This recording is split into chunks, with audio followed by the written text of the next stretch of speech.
All right, it's cooking time. I always love to cook when I get home from chemo. I don't know, it just makes me feel better. I don't necessarily eat everything, but I certainly cook everything. The recipe today is from my friend Paula. She made this when Claire was home from college on spring break, and I said, oh man, I gotta have that recipe, so I'm making it.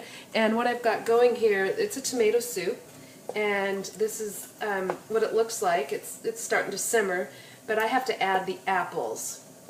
That's the kicker. It's you add Granny Smith apples. There's nothing better than a cooked Granny Smith. And what I do, I don't know how you guys peel and core your apples, but I use one of these gadgets. I grew up with it.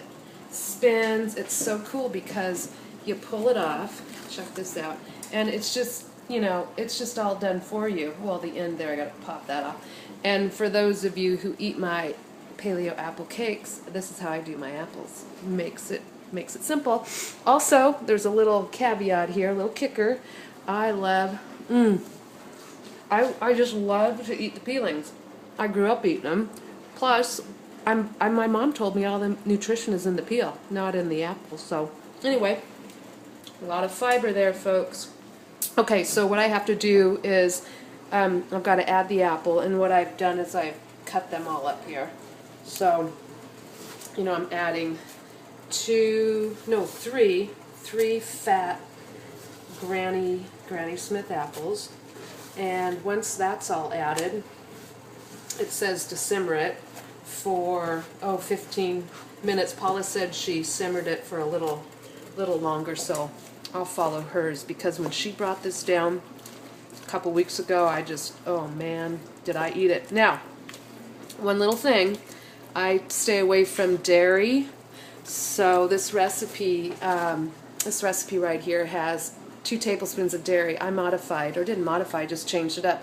I put olive oil. I use a lot of organic olive oil, and who knows if it's good? They probably kill me later.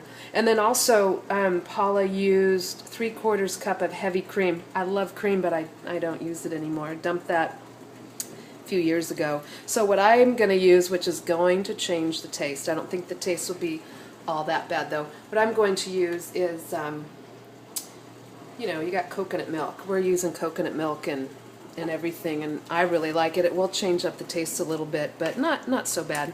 So anyway, this is just going to keep, cooking. And then once this is all done, I'm going to puree it in the blender or the Cuisinart, probably the blender. Cuisinart will shoot it all over. And then I'm going to add the cream and pepper and salt, and I'm good to go. I'm going to have a great cup of soup later today.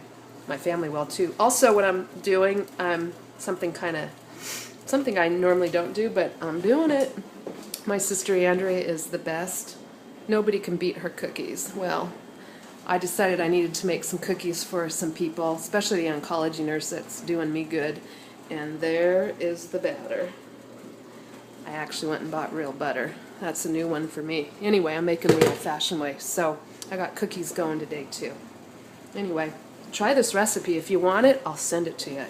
Oh my gosh, it is so good. And the best part is you get to use the apple machine. And here we go. You just keep eating this stuff.